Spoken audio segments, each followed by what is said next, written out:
This is breaking news. Governor Murphy is giving an update on the coronavirus outbreak in New Jersey. Let's listen in.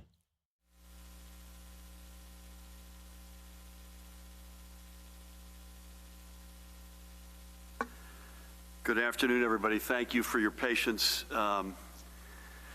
both in allowing us to move this to 3 o'clock today due to the White House VTC, which we'll come back to in a few minutes. But today, I think a lot of good content. I think Judy and Pat would agree with me, but it ran a little bit long. So we apologize for the fact we're a little bit behind. I'm honored to be joined by the woman to my right, who needs no introduction, the Commissioner of Department of Health, Judy Persichilli.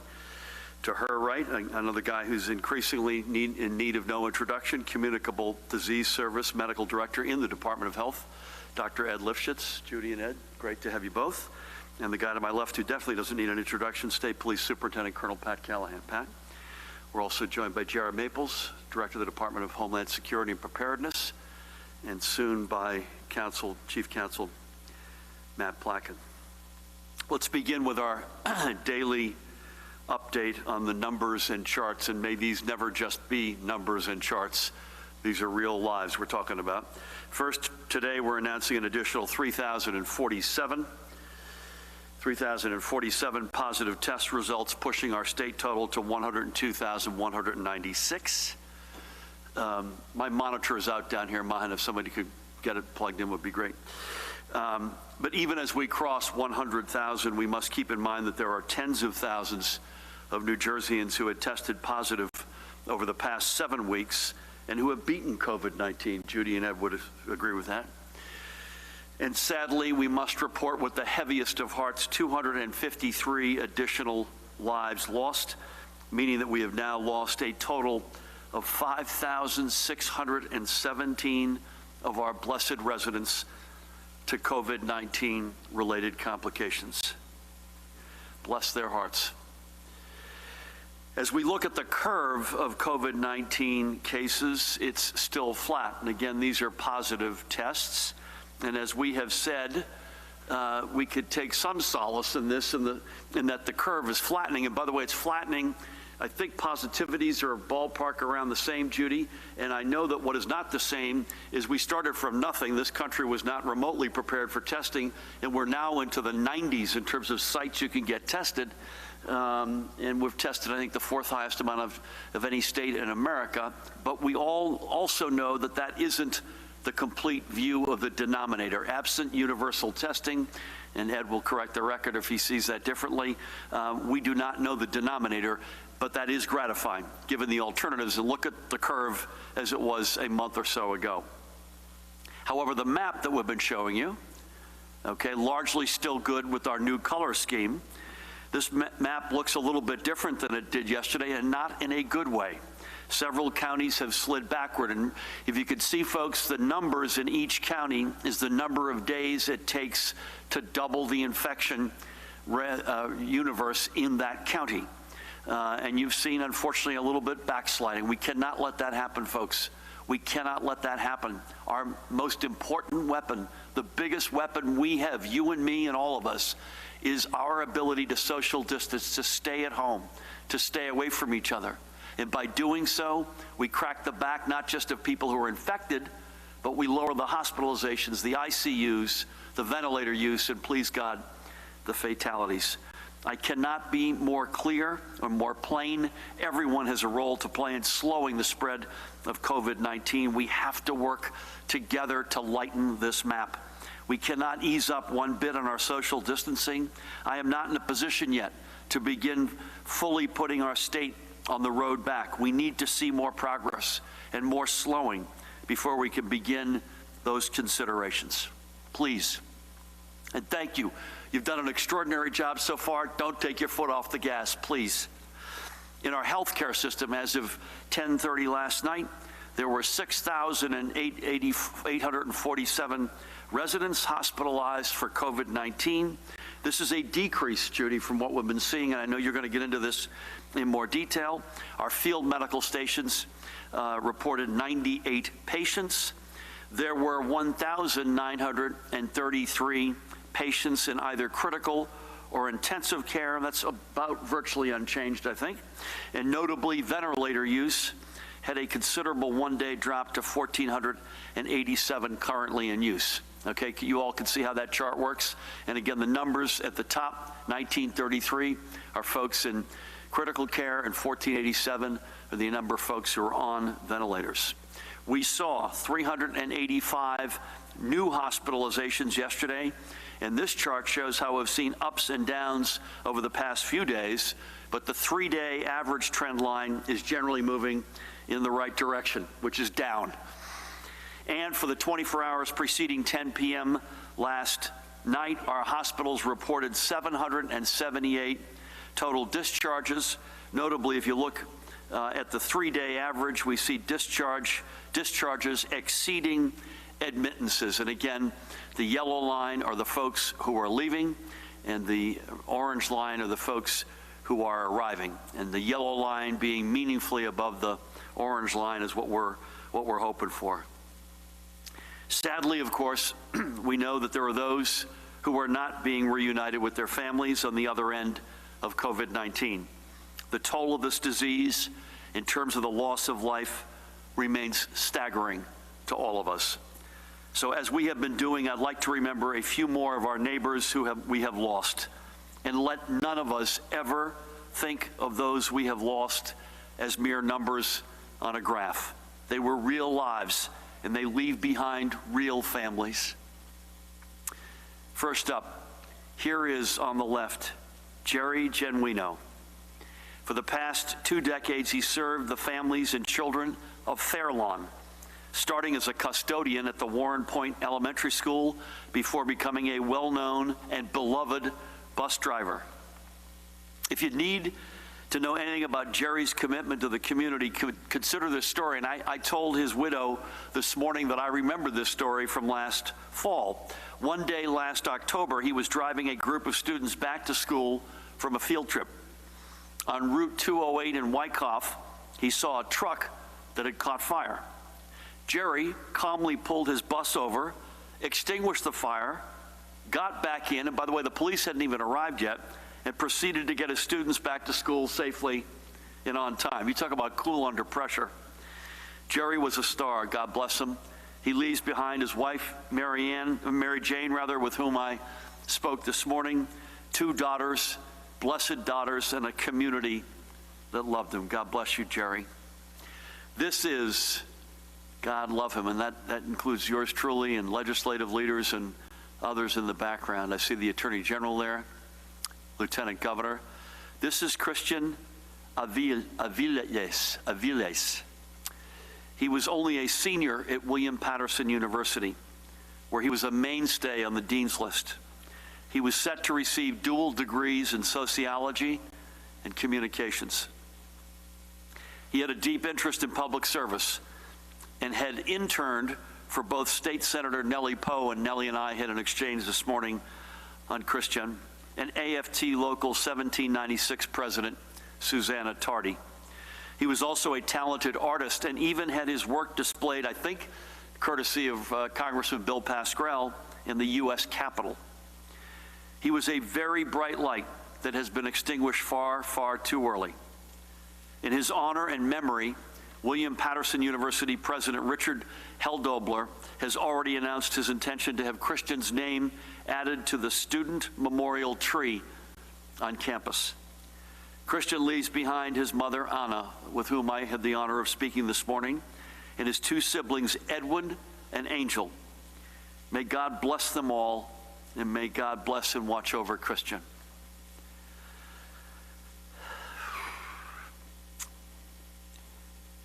And finally, I wish to recognize James Jimmy LaBarbiera, the brother of one of my dear friends, the mayor of Paramus, Rich LaBarbiera. That's one of the reasons we should remember Jimmy, but certainly not the only one. We should remember him because he embodies the values of our New Jersey family: humor, decency, and love of family. His brother Rich called him simply the salt of the earth. Jimmy leaves behind his wife, Ula, again with whom I spoke this morning, and you can only imagine she is struggling, and his two sons, Johnny and Michael. In addition to his brother Rich, he's mourned by his brothers Peter and Anthony and sister Maria, among many nieces and nephews. Our prayers are with the entire La Barbiera family, and Jimmy joins his mom and dad in heaven. God bless them all. 3 more treasured members of our New Jersey family gone. Let us use their memories to find the strength that we need to win this war against COVID-19. For them, we need to continue our social distancing and protecting ourselves and others when we do go out. We have lost more New Jerseyans to COVID-19 than we have in some of our nation's wars, and more than we lost on 9/11. And by the way, we remember every one of them with great reverence and prayerfully. And now we have thousands more for whom we will remember and pray for. Let's include every single person we have lost in the annals of our state's history. They cannot and will not be forgotten. For them, we will move forward, and we will come out of this unequivocally stronger than ever before. God bless them all. Switching gears, if I may. Number one, I had a very productive call this morning with Secretary of the Treasury, Steve Mnuchin, and that was a good call, and it was a good sort of beginning of a meeting of minds. As I've mentioned to you, we've got big money issues, and one of them is the first step of the interpretation of the CARES Act that was signed, I think, 4 weeks ago today. We have to make sure that we get what's rightfully ours. And I have mentioned to you the past couple of days that we had gotten assurances, but we couldn't find our way through from those assurances to the actual guidance that came out. And I want to give the Secretary a big shout out. We're not over the goal line yet, but we had a very productive call with senior members of each of our teams, and I thank him for that. And we will see where that comes out. But it was a very good step in the right direction, and I thank him for that. As I mentioned, Judy and Pat and I just came off of the video call with the White House led by Vice President Mike Pence. And I thought it was a good call, folks. I don't know about you all, but I would just a couple of highlights from our perspective. Lots going on with testing. You heard from Rutgers yesterday. Brian Strom was with us and I think presented that case extremely well. Again, another sense from our call today that Rutgers is not just a big deal for us potentially testing-wise in New Jersey, but as a national matter. Secondly, I thank the Army Corps, General Semonite, who was here earlier this week, who's a rock star, and his team, General Milhorn, Lieutenant Colonel Parks, gave them a much-deserved shout-out. And I brought money up. I have to bring up money in every conversation because we're running out of it. So not only was the call with Secretary Mnuchin a very helpful one, and God willing, that will be the first step toward a good resolution of the CARES Act, but I reiterated, as did several other governors, we need a big amount of direct cash assistance directly to states. And I thought the reception was a good one, but we have to be persistent and stay at this because the choices, if we don't get it, are awful and almost beyond consideration. I echo again what I've said. Big shout out to Senator Bob Menendez for the bill that he and Senator Cassidy from Louisiana, Republican by the way, have co-sponsored, which would envision $500 billion of direct cash assistance. That's exactly what the doctor ordered, and we will stay on top of that.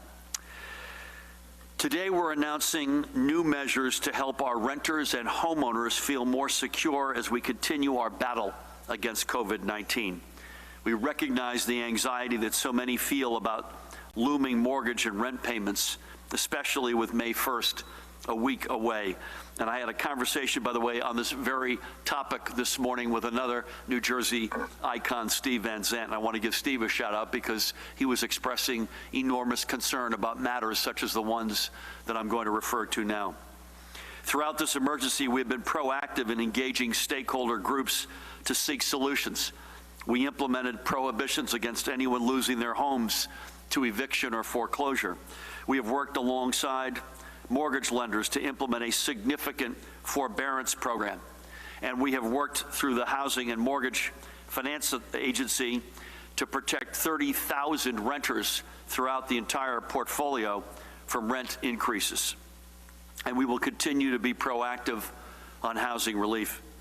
So today, first, I'm signing an executive order allowing renters to direct their landlords to use their security deposits to pay their rents, whether that be to make up for a shortfall or to pay it in full. Remember now, this is money that had been paid upfront to secure a lease. And during this emergency, renters should have the ability to tap this deposit to help them secure their place in their home. I wish to specifically acknowledge Assemblywoman Brittany Timberlake for her advocacy on this issue. Thank you, Brittany. Second, we understand too many renters are confused about their rights, and some landlords need more information on how to best adhere to the orders that we have previously put in place. Through the Department of Community Affairs, led by the extraordinary Lieutenant Governor Sheila Oliver, we are standing up a single online frequently asked question section. You can see it there in small type, and Mahan, maybe we can come back tomorrow and put this up in big Broadway lights, covid19.nj.gov/renter. So that's the new section, and that will be a point of reference for both tenants and landlords as to their rights and responsibilities. Everyone will have access to the same information, so there can be no more misunderstandings, and so everyone understands our expectations of them during this time. As we work on these issues, I wish to thank the New Jersey Apartment Association for their support and assistance, and for encouraging landlords to waive late fees in this emergency period. We are all in this together, tenants and landlords, and we can only emerge stronger when no one, and I mean no one, fears for their home or residence. For New Jerseyans fortunate enough to have the income to pay their rent or mortgage, please do so, as that allows us to best help those who cannot. And third, we are standing up an additional information page for homeowners taking advantage of our previously announced mortgage forbearance. And specifically, we want to make it perfectly clear to the lenders that as part of our mortgage forbearance agreement, that our expectation is for them to tack the forborne payments onto the end of the loan. Again, at the end of the loan, not at the end of the 90-day forbearance period. Again, that page is on covid19.nj.gov. We'll get you the specific name of that page post-haste. We recognize that federal rules allow for lenders to ask for skip payments up front, and we are pushing to have those rules changed, by the way. However, VA-backed mortgage loans are already having forborne payments moved to the end of the mortgage term, and this is the model that we should be pursuing for all homeowners. And as a reminder, if you are a landlord who has requested mortgage forbearance from your lender, we fully expect that you extend that relief to your tenants as well. Make sure there's some symmetry here. Thank you. On testing, I'll switch gears. We are now up to 95 locations across the state where residents can be tested for COVID-19. 30 publicly run or community-based testing sites can be found on our information hub at covid19.nj.gov and by scrolling down to the link for testing information. However, your primary care practitioner can direct you to one of the 65 other sites for testing. And as we noted yesterday, we are working diligently to continually expand testing across the state. We continue to press, as I mentioned earlier, our federal partners for the necessary waivers to open up testing for more individuals.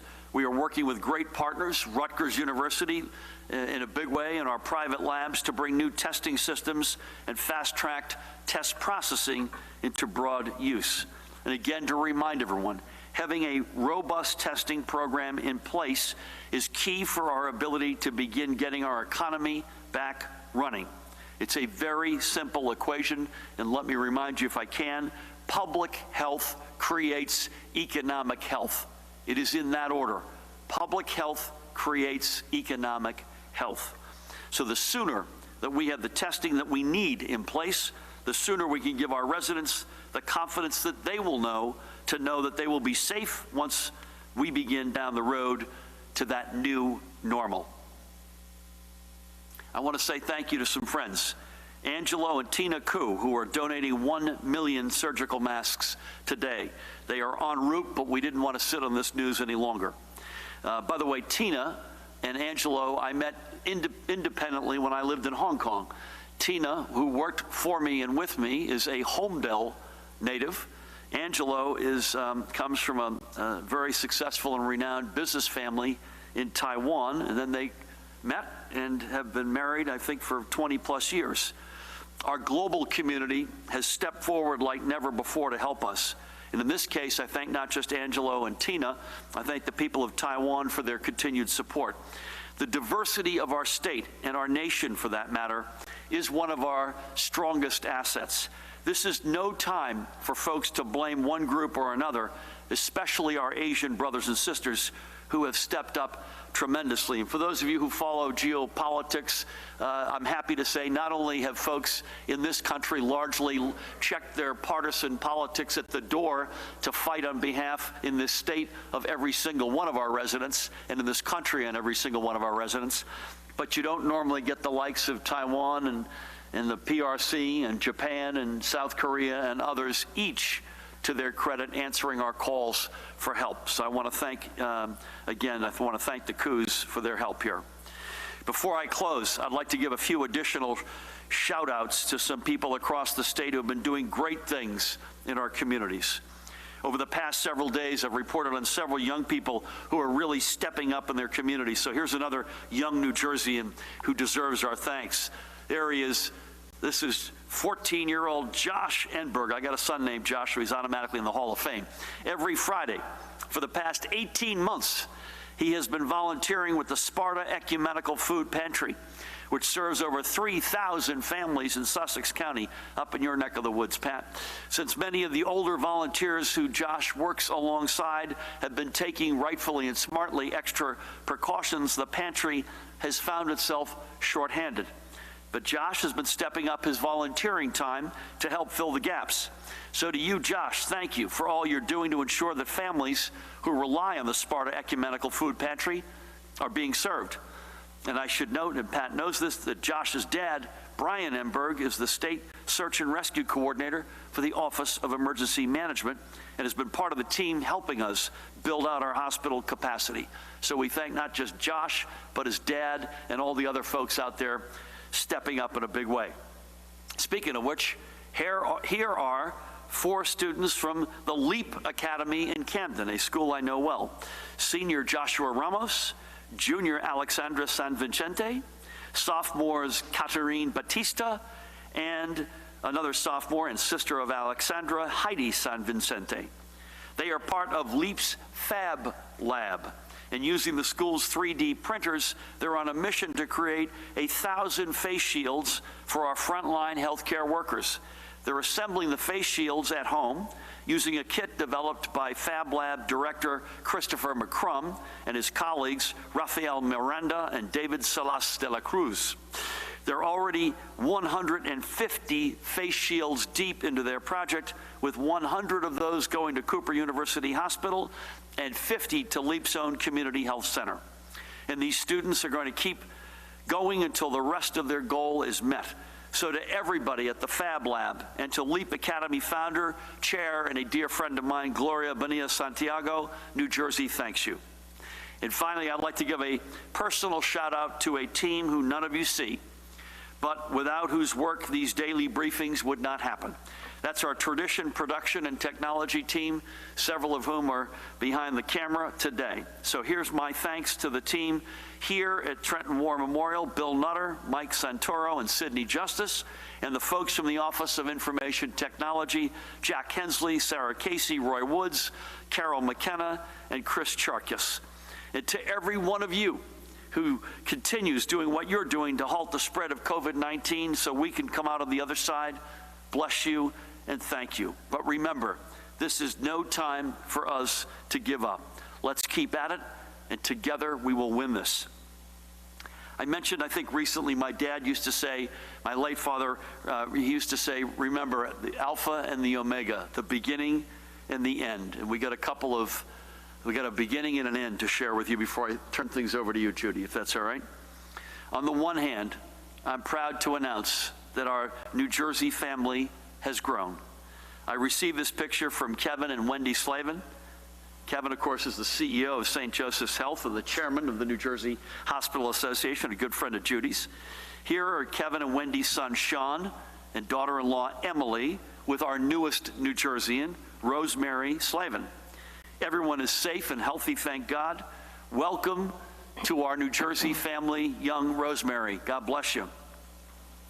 But at the other end of the spectrum, and as I close, I must send my deepest condolences to a dear friend and a mentor of mine, our former governor, Tom Kean, who has lost his wife of 52 years, former First Lady Deborah Kean.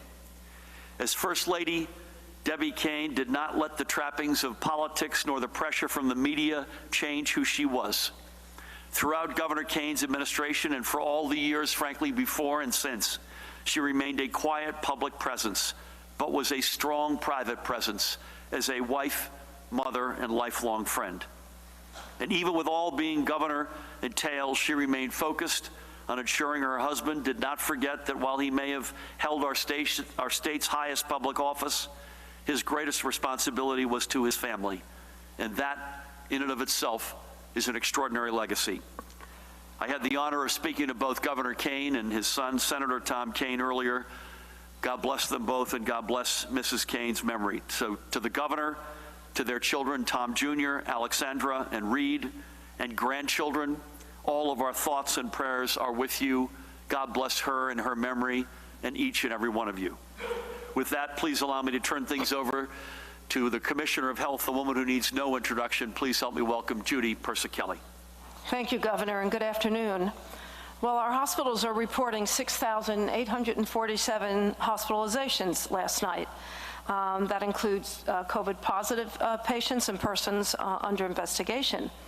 This is a 17% decrease from a high of 8,293 individuals hospitalized on April 14th. There are 1,933 individuals in critical care. That is a 6.6% decrease from a high of 2,069 on April 13th. The number of COVID-19 positive patients and persons under investigation on ventilators has decreased 12.8% from a high of 1,705 on April 14 to 1,487 last evening. 77% of the ICU patients are on ventilators. Although this is down significantly, on April 10th, 99% of these patients were on ventilators. As the governor has said, we need everyone to continue to adhere to social distancing measures to ensure that these hospitalization numbers continue to go in the right direction. Today, we're reporting 3,047 new cases for a total of over 102,000 cases in the state. And we continue to remove duplicate reports in the system. We continue to scrub the numbers and reconcile them not only with long-term care, reconciling them against the death certificates. So sometimes these numbers vary, but overall, we are still reporting significantly high numbers. Sadly, 253 new deaths have been reported to the department for a total of 5,617 fatalities.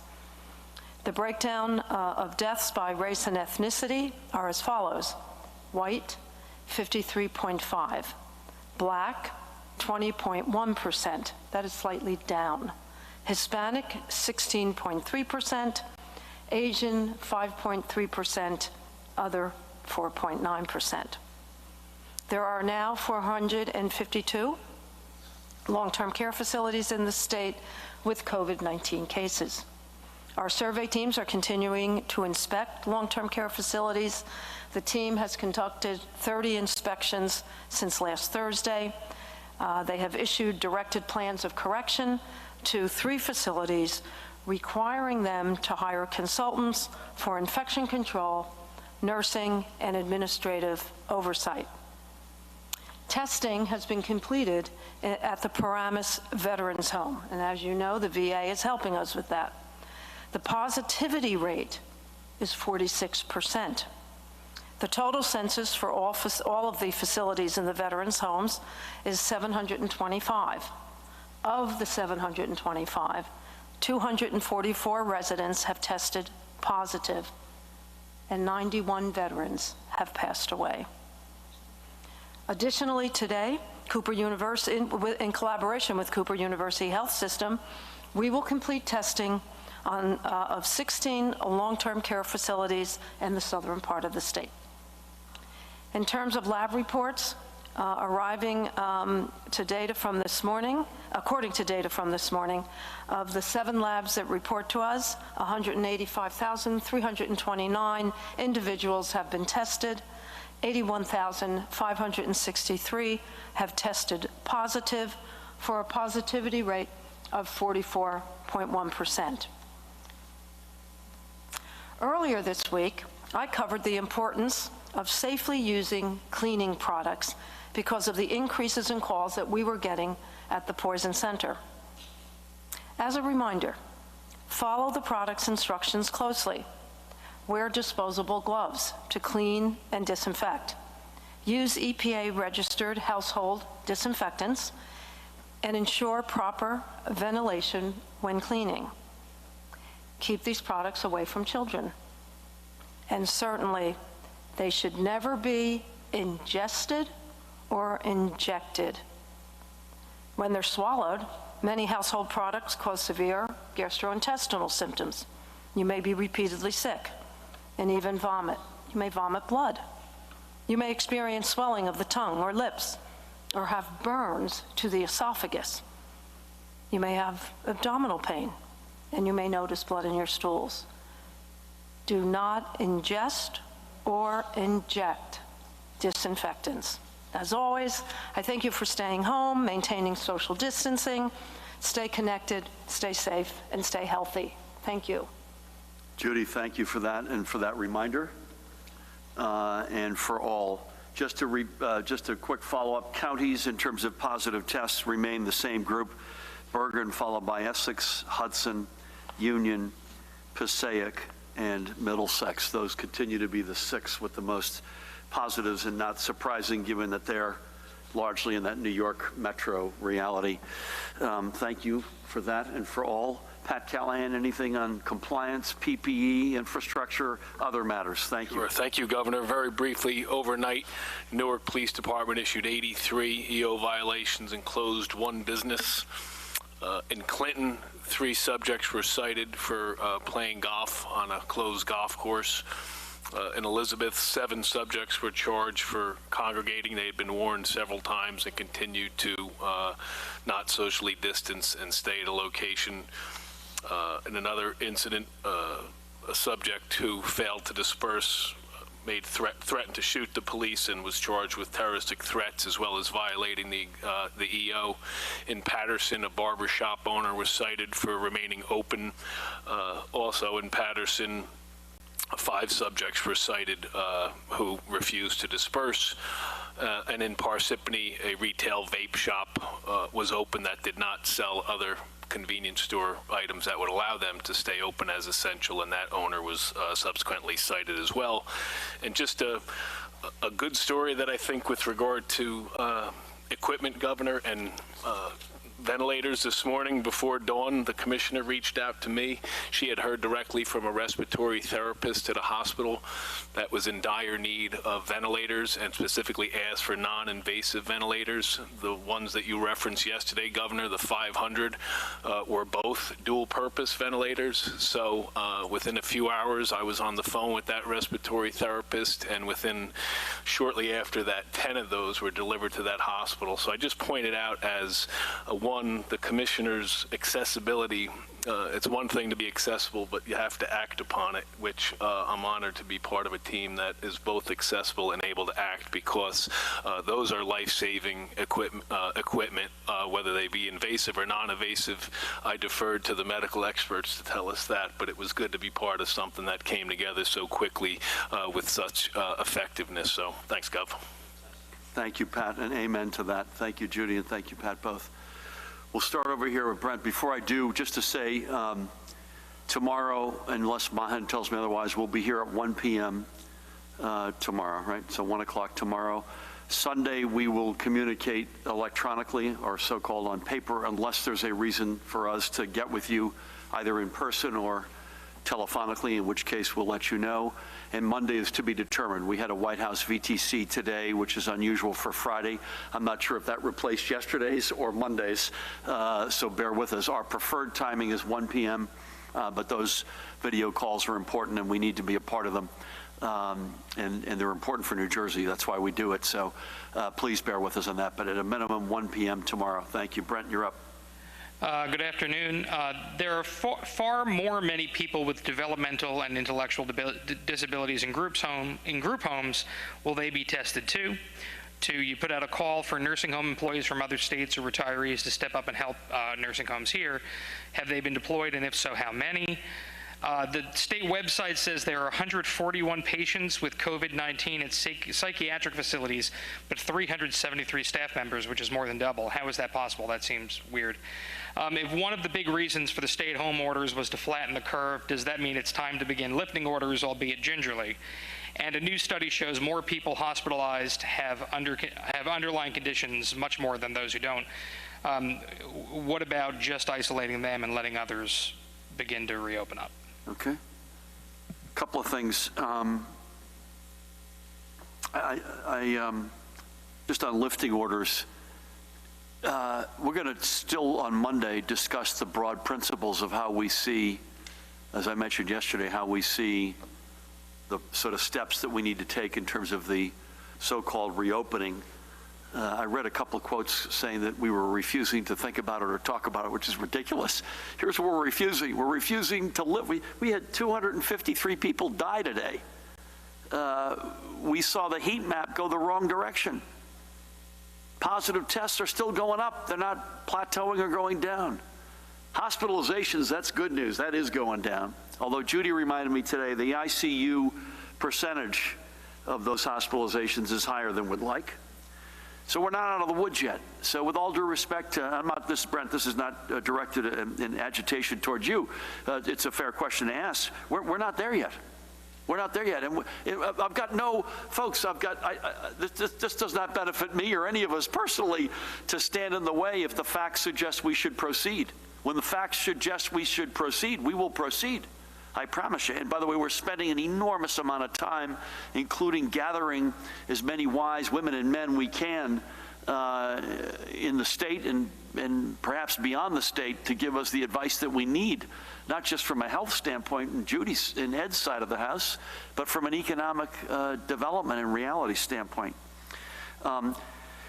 I think, Judy, these are largely, I mean, the group homes we addressed yesterday, I think, full frontally, but you may want to repeat that. That's obviously a major focus of ours. But in terms of both group homes, nursing homes, and also the anomaly I think you're pointing out in psychiatric hospitals between the number, as I understand your question, number of positives among patients with a much bigger number of positives among staff. And then the other question, Judy, is where's the underlying conditions reality stand now relative to where it may have stood recently?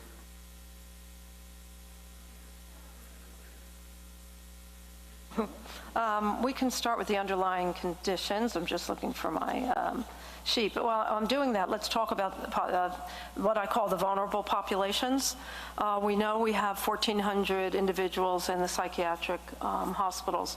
We also know that some of the staff in the psychiatric hospitals move between hospitals, and we may be seeing some of the same phenomena as we've seen in the nursing homes. However, we have not done wide-scale testing in the psychiatric hospitals. It is considered a vulnerable population, and we do intend to do that. Same with the DD population. So that's 1,400 in psych. I think in their DD population, we have over 5,000. And I know that the Department of Human Services, in collaboration with Rutgers, University, you've heard from Dr. Strom, they are developing a plan that may be rolled out as early as next week. Yep. To do wide-scale testing in the DD homes. And remember, long-term care, assisted living, probably about 75,000 individuals in New Jersey, over 100,000 individuals when you add in all types of group homes. But for long-term care and assisted living, it's probably around 70,000, and we will be laying out plans to, similar to the use case that we're doing in South Jersey, to test all residents and employees.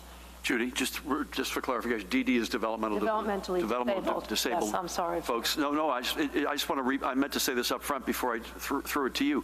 Rutgers was very explicit about this yesterday, right? Brian was very explicit about testing those homes, and I say the word homes because in some cases, as we mentioned yesterday, not in some cases, in all cases, these are their homes, and in some cases, for decades. So I just wanted to add that point. You were going to hit underlying conditions? Yeah, underlying conditions pretty much stayed the same. Cardiovascular disease, 58.4.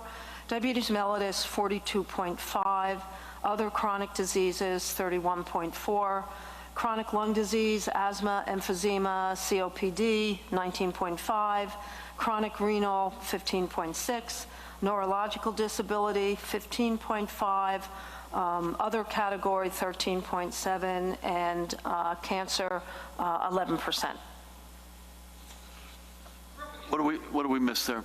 Real quick, please. Is it true that the majority of people who are hospitalized also have underlying conditions? And then there was the question about bringing other people in to help with nursing homes. Have they been deployed? Yeah, depending what they're hospitalized for, it's not unusual for comorbid conditions. Would be something you would see every day. It's a matter of the extent. And then the volunteer army, the matchmaking process is in fact happening, and the matchmaking process goes on every day. The Dolly Lee. We are looking for people, individuals that want to work in long-term care. That's our biggest. That's our biggest push right now, and we have some ideas about different populations of individuals that might want to do that. So we'll be putting out a push next week. Again, yet another push. I think it's covid19.nj.gov/volunteer, Mahan, right? That's the page. Mm-hmm. So we want folks to go there. Brent, I think if you, and we'll travel over here if we could, Matt.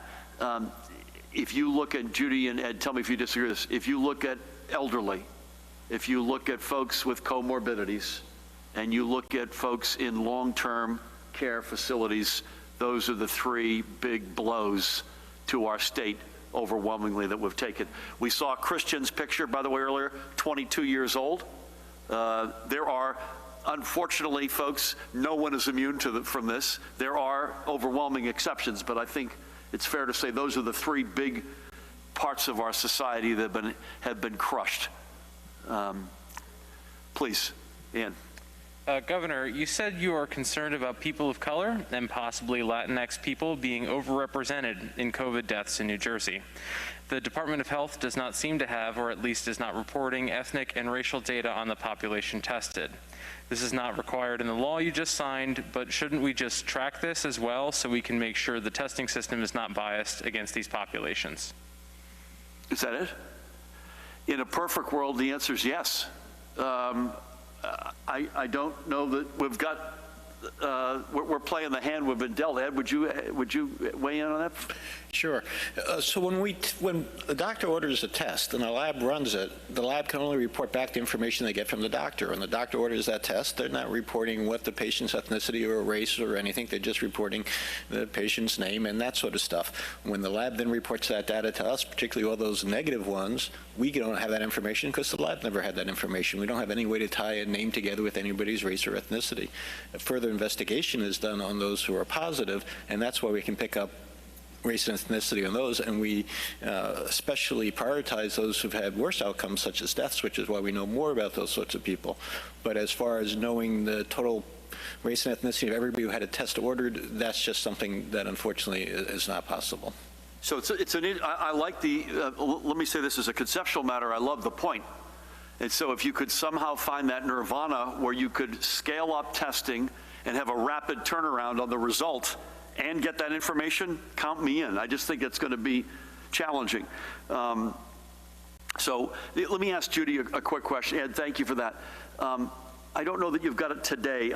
We know the profile, at least first cut of fatalities. You had at least a first cut, I think it was at hospitalizations the other day in terms of, do we have that updated since then or not? I'm sure I have it. I don't have it today, but I'm sure I have it. But I do want to respond to testing. Part of our plan is to make sure that underserved populations have access to testing. So we'll be calling in the FQHCs. We're looking at mobile testing into urban neighborhoods. So you're absolutely correct. It is something we have to pay a lot of attention to, and we plan to do that. And when we put out our testing strategy, you will see that involved. And the question. And the point I want to repeat, which I know you agree with, is that we do know, based on fatalities, that the African American community is 50% plus or minus more represented in fatalities than in the overall society. We've not seen that number yet, and again, I remain suspicious, and the number that Judy had mentioned the other day on hospitalizations was at least a beginning to square the circle with the New York City reality in terms of the Hispanic, the Latinx population. So something we're going to come back to as we get this more refined and more robust. By the way, it's one thing I think everyone has got at this point. It's not like testing will end sometime in May or June, and we got through this. Testing's going to be with us for a long time. So that's the bad news. The good news is we'll be able, over that long runway, to be able to make it much more robust and refine it. Elise, good afternoon. Good afternoon. 2 questions. On rentals, your executive order allows the use of security deposits. Does that mean that landlords must accept security deposits, or are you simply encouraging the use of that? And secondly, have Operation Airbridge deliveries been a significant part of New Jersey's PPE supply? I'm going to take the former with Matt Plotkin, and maybe Pat, you could take the latter. Is that okay with you? I think it's more in the category of encouraging, recommending, as opposed to mandating in terms of using the security deposit. Matt, would you correct the record or agree? There's currently a statutory bar on using security deposits to cover rent, so this removes that statutory bar. It does prevent them if they take it. You've been listening to Governor Murphy give an update on the coronavirus pandemic in New Jersey. We're now going to return to regular programming here on CBS2. For extended local coverage, stick with our streaming service, CBSN New York. I'm Chris Raggi. This has been a special report from CBS2 News. We now return to our regular programming.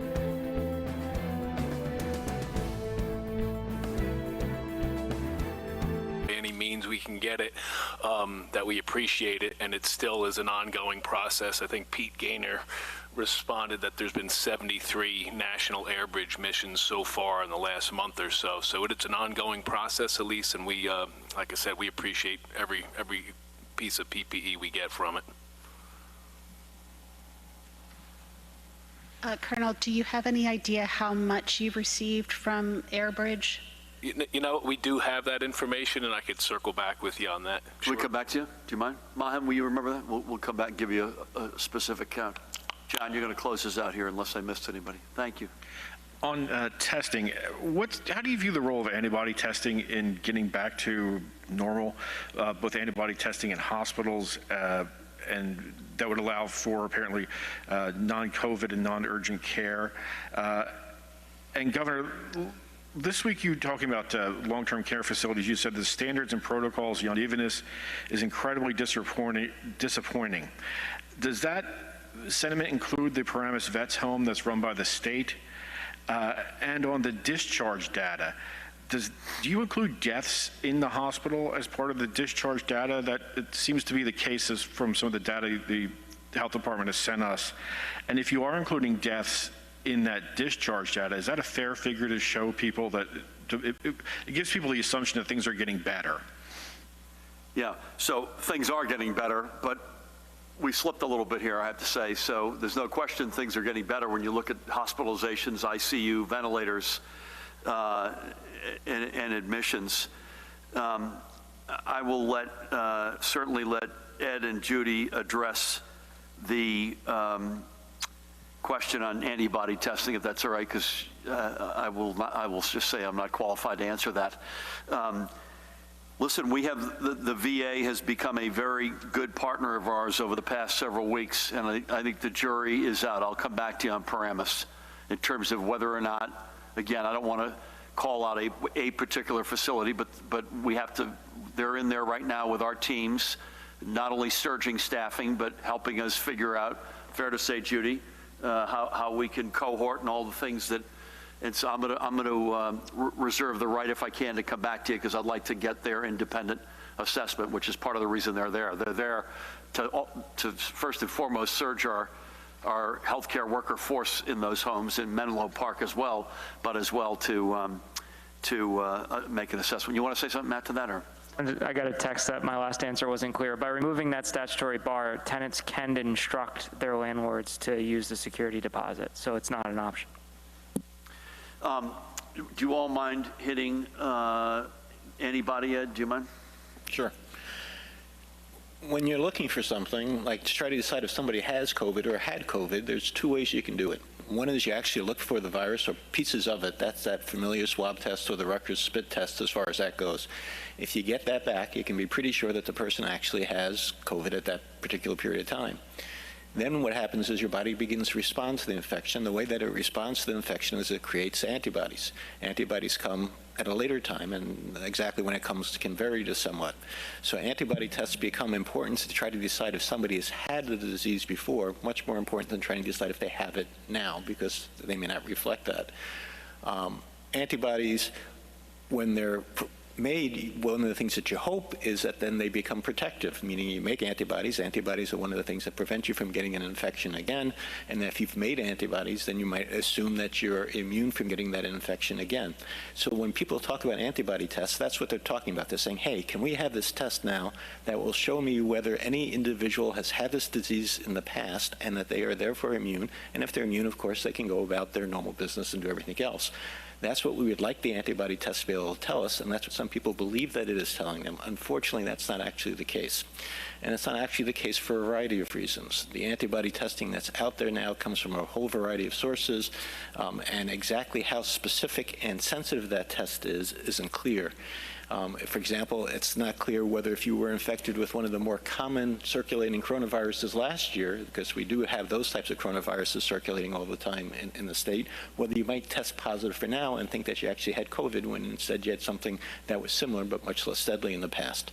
We also don't know exactly how protective those antibodies are when they're formed. So we do not know for sure that just because an antibody test comes out positive and you even really had COVID, that you are in fact immune.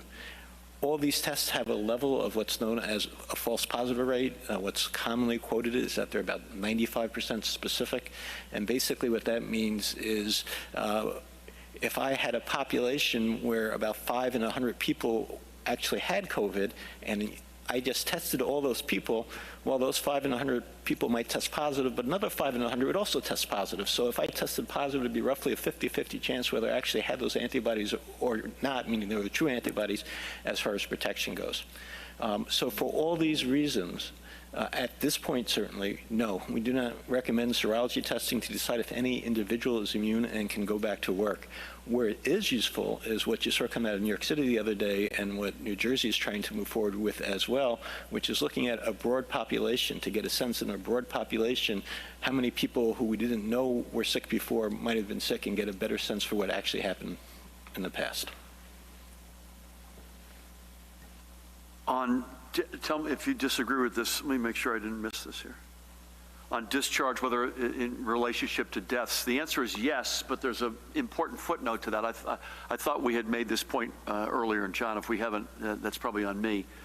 When we say discharges between 10 p.m. and 10 p.m., we mean literally between 10 p.m. 2 nights ago and last night. The deaths that we report, first of all, the positive tests we report were probably submitted 5 to 7 days ago. The deaths that we report may not, and more than may not, certainly did not all come within the past 24 hours. This is a rolling number of folks, so there's no hiding the P. There's just a different time frame associated with these, and not everybody dies in a hospital. There's another point that is worth noting. I don't have, if you're going to ask me what the breakdown is, I don't have it, but the answer is yes. That does not take away from what we believe are significant stabilizations, particularly in the number of hospitalizations, as Judy has pointed to. Did I get that? Would you agree with that? So thank you. And I think that's something we endeavor, including, and I don't want to put Ed back on the spot, we are also going through a rigorous process to make sure that the fatality numbers are as accurate as possible, including presumptive cases that we're going to be, constantly looking back and reassessing. Is that fair to say, folks?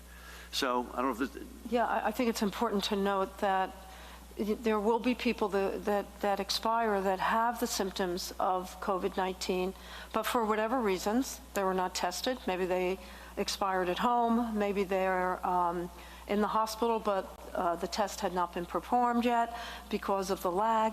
We're looking at every single one of those, Ed and his team, because I think it's fair to say that we should count the, I don't know if you're using the word probable cases. If you want to explain that process, it's kind of laborious, but we definitely need those numbers. No question.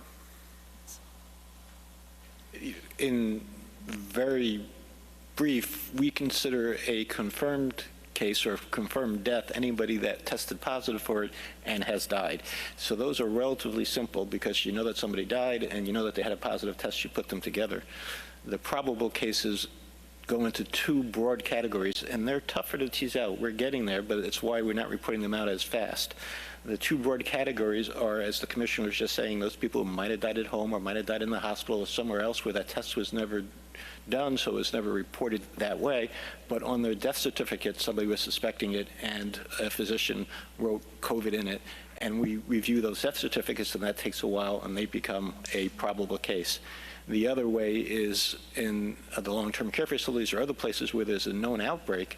Again, if somebody were to die there and testing was not done, even if it was not written on a death certificate, the fact that they had symptoms that would suggest COVID and were in the middle of essentially an outbreak that was going on, that would end up being counted as a probable. And yes, we are working towards getting those numbers, and we would like to be able to put them out quickly. The problem is that some of them are not as easy to tease out as it might sound like it is. So we'll get there, but it may take a little time. And we promise you that. I mean, it's not in our, particularly for those of you who wonder whether or not we're creating a scenario which is more or less dire than it needs to be. The fact of the matter is we're basing everything on the facts, and it's our job to give you all the facts as best we can. I think a lot of other states, it's fair to say, are going through the exact same thing that we are. New York City has done this. Pennsylvania is doing it. We're doing it. And we'll be as accurate with folks as humanly possible. I meant to say this earlier. This is completely unrelated. But I had a short conversation with John Waldron, who's the president of Goldman Sachs, and I want to give them a shout out. They're putting $10 million of loans to work for small businesses in New Jersey through the EDA. And I want to give them a big shout out. I had a short conversation with John earlier today to thank him for that. That will make a huge difference. There was a bill signed by the president, passed by Congress yesterday, signed, I believe, while we were on the VTC earlier today, which is another big slug for small businesses, which God knows they need. We continue to plow through the enormous backlog of folks for claiming unemployment insurance. And we know you're frustrated by that. We are getting through it. I know slower than a lot of you would like, but I want to give Rob Angelo and his team a shout out. They're plussing up and doing everything they can to get through that as fast as possible. I want to, as I remask, I want to thank Judy and Ed and all the brothers and sisters at the Department of Health and for all that they're doing. Pat Callahan, to you and the state police and all of your colleagues, Jared, Matt, and others. two things very simply. We'll be back with you tomorrow at 1 p.m. in this room. And secondly, folks, please stay the course. It is working, but we've seen even in one day that we can't let our guard down. The weather's going to be better tomorrow. It's not very hospitable today. Please, please stay at home, stay away from each other, keep the social distancing up, and that's our most important weapon in the fight to beat this virus. Those hospitalization numbers show that it's working. Let's keep up the great work. Thanks, everybody. God bless.